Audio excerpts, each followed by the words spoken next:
Hey, everybody, welcome along to episode 75 of Percussion Discussion. Please check out our social media. You can find us on Facebook, Twitter, Instagram, and of course, our world famous YouTube channel where you can find all interviews, past and present. Please subscribe if you can, it really helps. And of course, it means you won't miss any of the upcoming interviews that we have.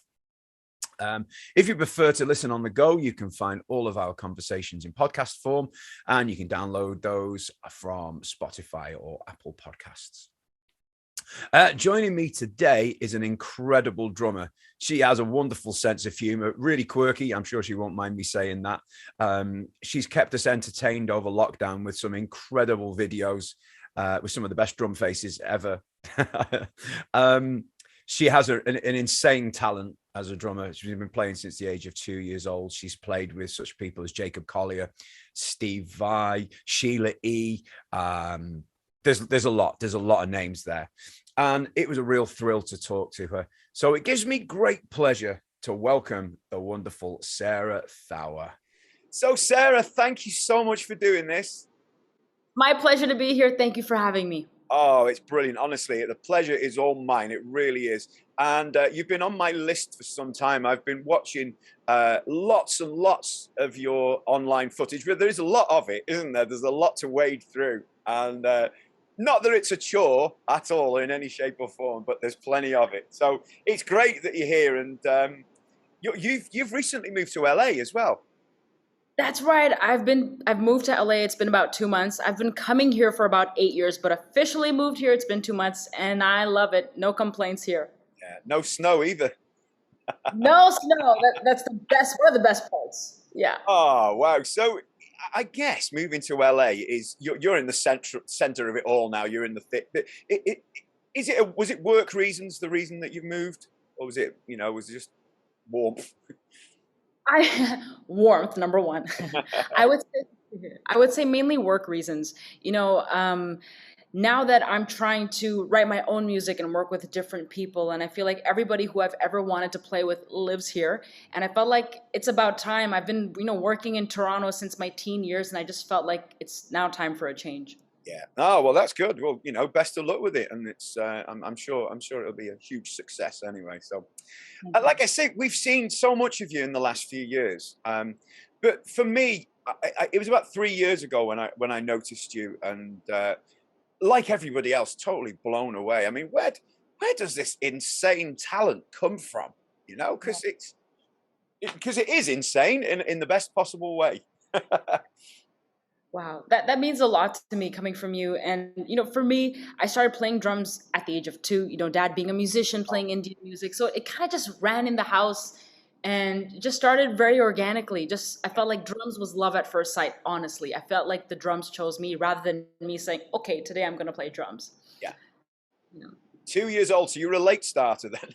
Late starter, yeah. I mean, you put a drum in front of most 2-year-olds and you're not really going to you'll get a joyful face and lots of fun, but no real, nothing of any value. Did you straight away, could you make something of it? Yeah, I played some grooves here and there, and my dad would play like Bollywood music really loudly, and then he'd watch me like play beats to it, or he'd count a tempo, then I'd play with him. And it's funny because I have a twin sister, and we're 1 minute apart, and she would like walk away from the drum. Like she wouldn't even care for it. And me, I was just like, I want more. So my parents were like, okay, there's definitely something there. Yeah. Oh, that's amazing. It's and I guess, were you gigging with your dad at that point as well, or about a little bit later on perhaps? Yeah, I would say like around 5 was when he would like have me play tambourine or sing a couple of songs with his band. And then pre-teens and teens was when okay, drum set. And that's when I started getting into it with him on stage. Oh, wow. That's just incredible. And so your tastes in music at this time, was there much Western stuff going on, or was it mainly sort of Indian sort of music at that point? Yeah, I would say at that point it was mainly Indian music. And the funny thing, like Bollywood music and Indian music, just like any other genre, has so many genres inside of it. Yeah. So I feel like without even knowing it, I loved so many genres of it. And then in my preteens, I got introduced to jazz. I was just like going through the radio, and there was this jazz station called Jazz FM 91 in Toronto. And I started listening to Oscar Peterson. Then I'm like, what is this? And I fell in love with the art of improvisation. So I felt like Indian and jazz kind of came hand in hand in those years. Right. Okay. So, do you find then that your early influence is the Indian music? Has it influenced what you do today quite a lot? Would you say quite heavily? 100%.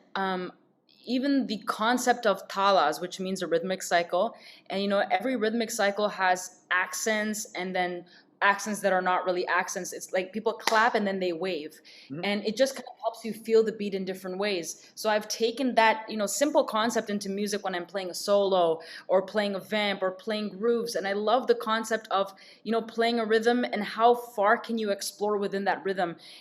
Starting, I played a lot of tabla, Indian percussion growing up, and I studied formally for a couple of years as well. And that's what you learn. You learn kind of these grooves and then variations of these grooves and how you can improvise over these grooves. So definitely I had so much fun, carrying it to the drum set. And even like Bollywood music, it doesn't have a lot of drum set. It's really percussion based. So for me, it was like, okay, let me just listen to these sounds and then go to the drums and be as creative as I can, listening to the sound rather than paradiddle. So now I love to sing things, whether it's out loud or in my head, and it really helps me express. So I've carried a lot of things from that Oh, tradition. that's really interesting. Oh, we know you like to sing things as well. We've seen the videos.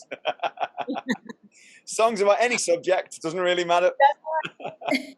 But it's really fascinating. You're taking it from from tabla and various other instruments to drum kit. I interviewed Pete Lockett a few weeks ago, and it was kind of the other way around for him. Obviously, starting on kit and then getting serious into tabla and Southern Indian stuff. So it's kind of the opposite way. So it's just interesting to hear it.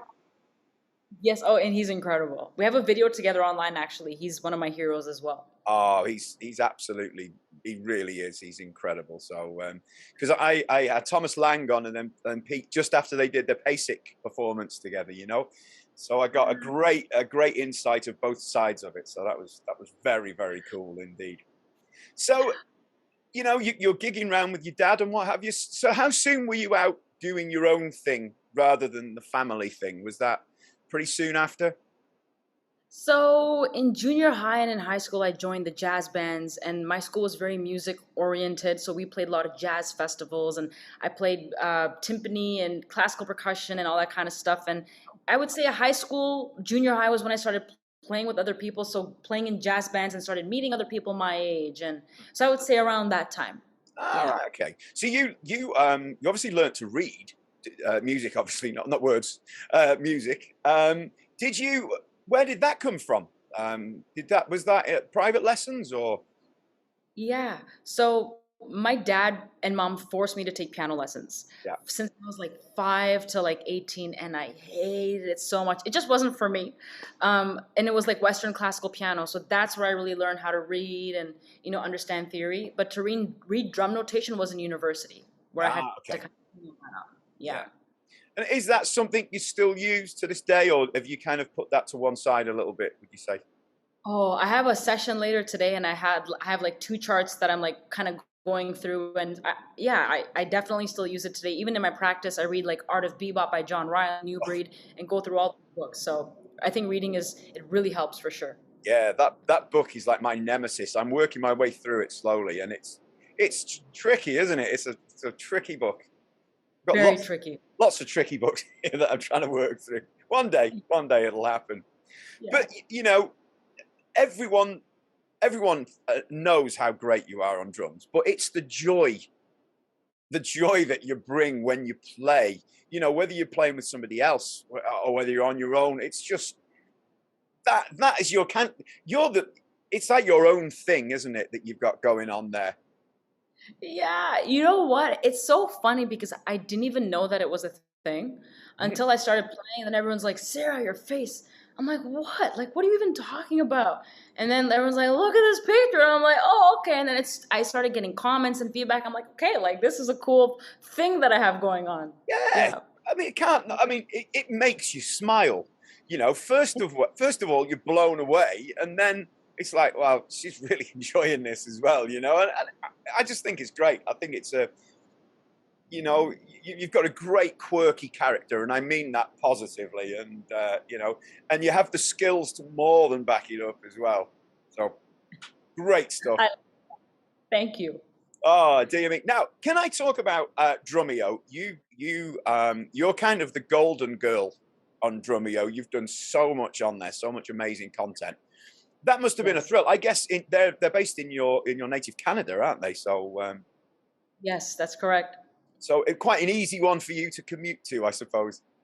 Yeah, I would like it's like a 4 hour plane ride. Oh, They're in British Columbia, but still Canada. And don't have to cross a border or anything. yeah. They've been amazing to me. Like they were kind of like my debut into the drum world. Like a couple of years ago, I did this lesson online called Indian Rhythms on the Drum Set, and I remember I spoke to Dave Atkinson from Drumeo, and so he's like, Sarah, what do you want to talk about? I'm like, yeah, coordination, independence. He's like, no, no, no. What means something to you? And I knew what he was getting at, and I'm like, yeah, like Indian grooves. But then I started getting really nervous because I'm like, I don't know all the technical classical terminology because that's not how I authentically grew up. It was more of listening and bits and pieces here and there, and I was scared of getting bad feedback. He's like, Sarah, if this means something to you, go for it, and it's gonna really shine through. And I couldn't believe it. Like I took his advice and I ran with it, and it just opened so many doors for me. And the video did so well, and it just helped me. Yeah, That's fantastic. I mean, the fact that they come to you and say, "What do you want to do?" Isn't that brilliant? That's a lot of trust. it's Uh, a lot of, and I told them like every time I go to Drumeo, I tell them I feel like I'm on vacation. Like you feel like when you go to Drumeo, like you're on some sort of retreat or something like that, because they really like open their arms and they let you kind of be the best version of you. You know. yeah. Oh, it's incredible, and obviously the results they get, you know, alongside of you, the technical, the sounds, the audio, the visuals, they're all as best as they could ever be, aren't they? 100%. Yes. And do you, is the sound as great when you're playing it as it is when we listen back on YouTube or wherever it might be? Oh yeah, like whenever we're recording, there's like a sound engineer. Everybody's over there in the control room, and they're like, "What do you need? A little more kick. I need this. I need that." And they make sure you're just super comfortable with your in ears to go. So, oh, it's so comfortable. Yeah. So it's a joy to do it. Then it really is, I guess. Oh yeah. Because there's, in fact, I shared it the other day. It's the drum off with Senri Kawaguchi, which is just, that is pure joy, isn't it? From you both. Did that take a lot of? Because I think it was one of Senri's compositions, that wasn't it? Did That's right. did that take a lot of Was there a lot of rehearsal involved in that?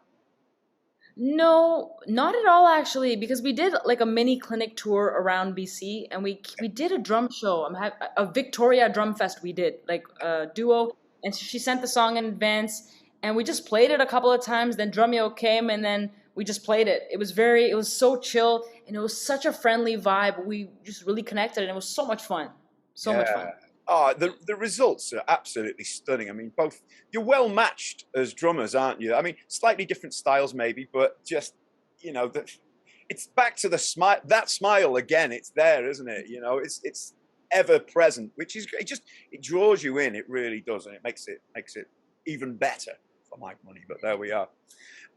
Now, recently, I was reading on your Facebook that you did a gig with an incredible and a strange lineup of musicians, including Steve Vai, Jacob Collier, and who else was it? Mono Neon as well. Yeah. What was that all about? So it was crazy. There's this company called Jam Card, and they're based in Los Angeles. They have this amazing app where it connects musicians together, and they put like shows together.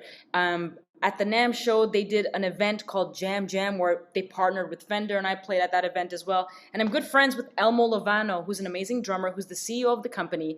And they were part of this festival in Las Vegas. And, I spoke with Jacob, and he's like, if you're around the area, come and play. And it just was so, like, very impromptu. And Jacob's like, here's the groove. And I was like, okay. And we just like went up on stage and like I sat in for like about a song or so and just did it. It was so much fun. That is so. There's no hence jam card. It's literally you just wherever it goes, it goes. Yeah.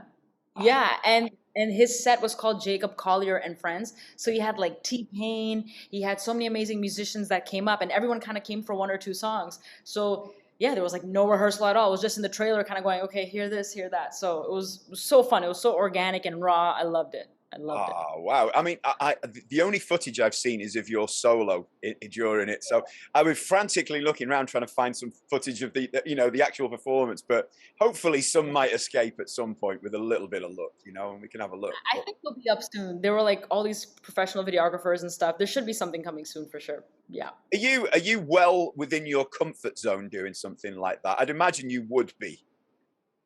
Oh, I love it. Like I'm the type of person I love to be on the edge. I love being at where I'm uncomfortable, but and then you get this high of like let's just go and give it your all and your everything, and it makes you so present in the moment. I thrive on it. I love it. I love it. I love it. Yeah. I'm sure some people would be terrified by that. Um, I like things to be organized and parts written out and stuff. But I'm envious that you can go and just be so comfortable, in an environment like that. But it's great to see, and you never know what's going to come out of it as well. Do you? I mean, musically, I mean, obviously, you never know where it's going to go. You never know where it's going to go, and sometimes that can be scary at the same time because it's like, oh my god, what if I mess up, or what if I do this, or what if I do that? But I always tell myself, like, if my energy is there, like I give my heart, I give my energy, I give the most focus, being present in the moment that I can, like what else is there? You just be your best self. Yeah. Yeah, that's perfect. Now, talking about great musicians here, you keep good company.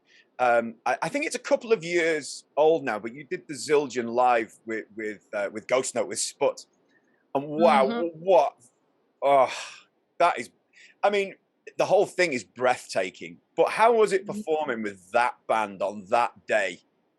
Oh man, it was so intense. Like everyone who you admire so much is like just sitting there, and especially because like the drums are, it's the central point of the Yeah. room. Everyone's like watching you like that. So even like you play one wrong ghost note, it's like oh my god. But Spud is amazing. Ghost Note, they're such amazing people, and there's like a little story where everyone got their song. So Spud wrote everybody's song. Yes. And he wrote everybody's song, I think about 10 days to 2 weeks or something like that prior. Sput sent me my song and I'm like, Sput, this is amazing. But I really think I want to do something more explosive. And he said, Sarah, I'm on tour. It's going to be hard for me to write something else. So let's get there and let's plan it. And I'm like, okay, cool. We all get to LA and it's the day before at like 9 in the morning and everyone goes through their song. It's like 9 in the morning, Gergo, Marcus Gilmore, everybody. And then it's midnight. And I'm like, am I even gonna play? Am I gonna get fired from Zildjian Live? Like, what's gonna happen? So it's like midnight and Spud's like, what do you want to do? And I'm like, okay. So we're like, something in three. Something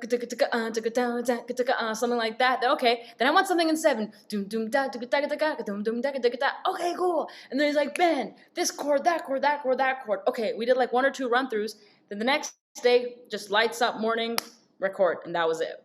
Wow, that is living on the edge, isn't it? That really is. Yeah, like when I played, I'm like, I don't even remember. I couldn't remember. I'm like, what did I play? I don't even know what happened. It just went by so quickly. But that was one of like that was a bit nerve wracking. I was nervous that day for sure. But it was crazy. It made it comfortable. Yeah. But aren't the results just incredible? I mean, if anybody hasn't seen it, I urge you to go and watch it and just pick your jaws up off the floor. And it is the fact that was written the day before. I mean, because it's not like it's a three-piece band. There's brass, there's percussion, there's everything there to arrange for, isn't there? Oh yeah. Yeah. And I noticed that everybody sitting there is listening on headphones as well, rather than. I'd not noticed that before in any of the other Zildjian lives. Is there a reason for that? That everyone's on cans? Is it?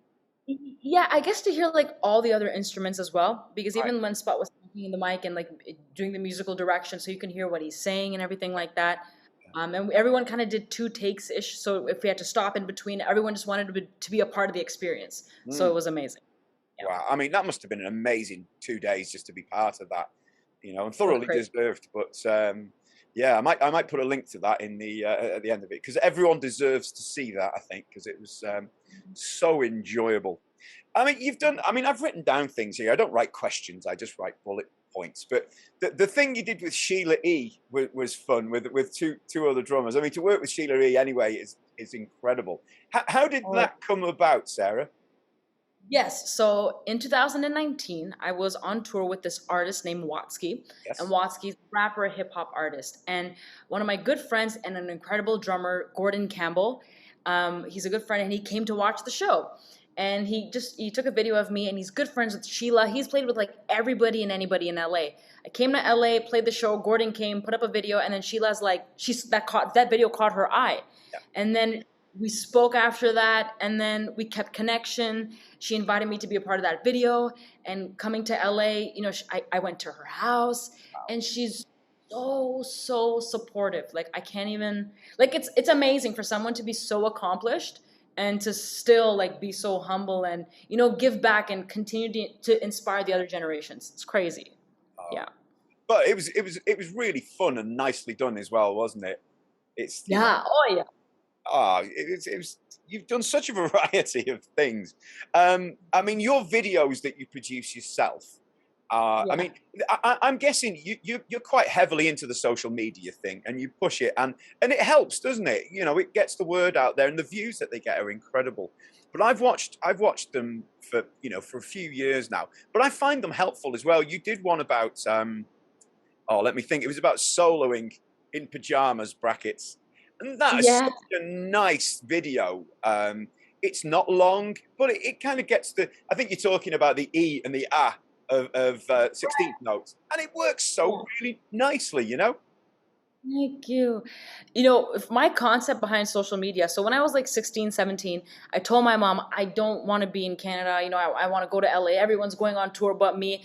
And my mom told me, she's like, I'm only going to let you do this music thing unless you get your music degree in university. So I felt really, I didn't know what to do at that point of how I can get the world to know who I am. Yeah. So that's when YouTube started in like 2009, 2010. So my mom's like, Sarah, make a YouTube channel. And my dad always told me, because he used to hire drummers. And he said that, drummers are at the back of the stage, and why don't you want to be a vocalist, Sarah? Da, da, da, da. And I'm like, Dad, like, I just want to play drums. He said, fine, like, play your drums, but as long as you make a name for yourself. So that was the mindset of starting social media for myself, was just to get myself out there, so that when I was done high school, when I was done university, I didn't have to come into a situation where they're like, who are you? How do you play? Like, it's like, okay, I'm already out there. And my social media, I take it as like a mirror of who I am, so that when you meet me, you feel the same way as you feel when you watch my videos. So I try to be as transparent as I can online. It's worked. It's definitely worked. And I have to ask, because I know you said your parents were uneasy with you becoming a drummer. Have they kind of a bit more relaxed about it these days, when they can see it's kind of working all right? Yeah, you know what? Like, my parents are so funny, because my mom is like, an academic. She's an engineer, and my dad did music part-time. It wasn't like a full-time thing. Sure. So even now, she's like, sometimes she'll say, you don't have to do this, because if I get really stressed out or I'm burnt out, she's like, you don't have to do this. I'm like, Mom, stop it. No, I'm happy. But they've been so supportive. Like, they bought me my drum sets as a kid. And they love what I'm doing. They just want to make sure, you want to make sure your kid is happy, and that and sometimes I feel like people who go into music, like, we're crazy. Sometimes I'm like, am I like insane to be doing this lifestyle? But it's like, for the ones who love it, it's worth it for, every second of it. Yeah, it's like it's a drug, isn't it? It's as simple as that, I'm lucky. I'm not on the same level as you by any imagination, but I've managed to make, a living out of music for 25 years now, and not always, especially the last 2 years has been interesting, but hopefully getting through that, and getting back to some kind of normality. So fingers crossed. Fingers crossed. Yes. But I mean, as far as, who are your influences drummer wise? Because I guess, did you have many influences as a youngster? I suppose it was, you're not hearing a lot of Western music. It's hard to have drum influences, isn't it? Yeah, so as a kid, it was mainly percussionists that were my influences. Conga players, tabla players, dholak players, and the music itself and the rhythms itself. Then junior high and high school when I got into like Oscar Peterson, or I got into listening to Tony Williams, or I got into I feel like we all have. I feel like I have a lot of phases in music.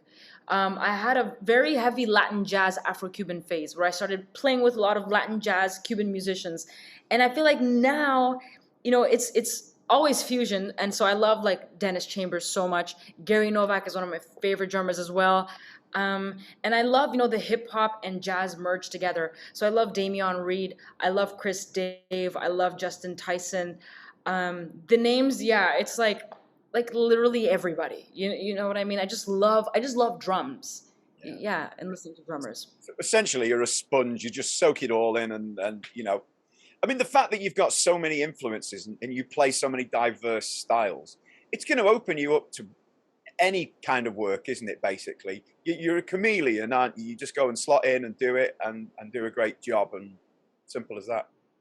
I do the best that I can. Living in Toronto, it's so culturally diverse. There would be like a venue that's just for Cuban music. There's a venue for just hip hop, straight ahead or whatever. So to be a very working musician in Toronto, you had to really understand different genres of music if you wanted to have work. And for me, I believe a genre of music is very sacred because it's about the people, it's about the food, it's about the way they move their body. So I never really took it, oh, it's just a genre. Oh, here's like oh, you can play this pattern and you can learn it from a book. I'm like, no, I really merged myself into it 100%. So my mindset was, okay, if I'm going to play this gig, like I started playing gospel music in a church every Sunday, I'm going to pretend that I come from that culture. So the listener shouldn't be like, she's just doing this gig as a sub. So that was always my intention. And now I'm at a point where I can, pull from all these influences and just kind of bring them all together. So Wow. And do you have? I mean, it's an awful question to ask this. Do you have a dream gig? Do you have like a this would be the gig, or these would be the musicians would be in my band? Do you have anything like that? Do you ever think of that? yeah, I feel like I have different phases. I don't know, like I love everybody. Like I love Herbie Hancock. I'm a big fan of Herbie Hancock, Stanley Clark, so many people, D'Angelo. I feel like now whatever, the universe brings to my lane, I'm gonna run with it. Yeah, that's a good attitude. Yeah, good attitude. Yeah. And one last thing, have you ever been over to the UK to play? I have been. When I was on tour with that artist Watsky, I came to UK, then I went to Glasgow and some other places. But Yeah. I hope to be back. Well, I'd love to see you live over here. I think it would be a fantastic thing. So fingers crossed it happens soon. Look, Sarah, Yes. thanks for giving up your busy time so kindly. It's really, really nice of you. And I hope the session goes well later on as well. I'm sure it will. Thank you so much. Thank you for having me. It's been such a pleasure to chat with you. Thanks very much. Hopefully we'll see you soon. Thanks, Sarah. Definitely. Thank Bye bye. Bye you. bye.